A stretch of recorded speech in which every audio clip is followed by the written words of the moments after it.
TMJ disorders. A TMJ disorder is basically something going wrong with your jaw joint.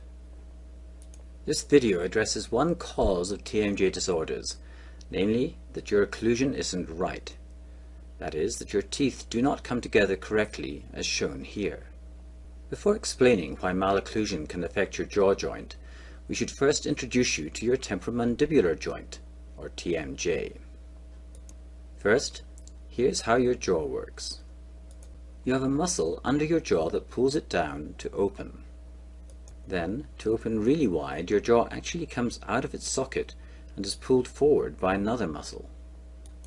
To close, these muscles relax, and your strong closing muscles go into tension and bring your teeth together. Now let's take a closer look at the joint. The upper part of your jaw, called the condyle, fits into a socket in your skull, called the fossa. Between the condyle and the fossa is a disc called the TMJ disc, shown here in orange, which is as tough as cowhide. The disc tracks with the condyle as it moves forwards and backwards. At the back of the disc is soft spongy tissue, shown in yellow, which expands and contracts to fill the void as the condyle moves in and out of the fossa. A lateral muscle tenses to pull the jaw forwards, and its partner tenses as the jaw closes to help hold the TMJ disc in place. The vertical lines in these animations are placed to show where the jaw should be when it is properly seated. So you can see that there are several elements that make up the jaw joint, and they need to work in harmony for the healthy functioning of the jaw. When your jaw is closed, the lateral muscles should be at rest, as shown on the left. However, occlusal problems can cause these muscles to be in tension and hyperactive, as shown on the right. They pull on the TMJ disc and jaw for much longer times than they should. So let's see how long periods of this hyperactivity can affect the jaw joint over time. We start with the normal open and close motion. Now we show what can happen over a long period of time if the disc is always being pulled by that upper lateral muscle, a process that could happen over years. You can see that a few things are happening. The ligaments holding the disc to the back of the condyle stretch.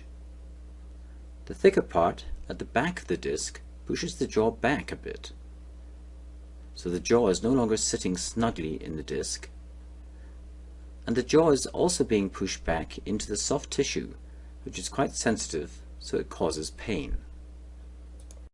Now let's see what happens when the jaw opens and closes. As the jaw opens and is pulled forwards, the condyle jumps back into place, usually indicated by a clicking sound. It then tracks with the disc, and on closing, clicks off again to return to its starting position. If your jaw is clicking, this is what is happening, even if you are not feeling the pain that the animation suggests might be happening.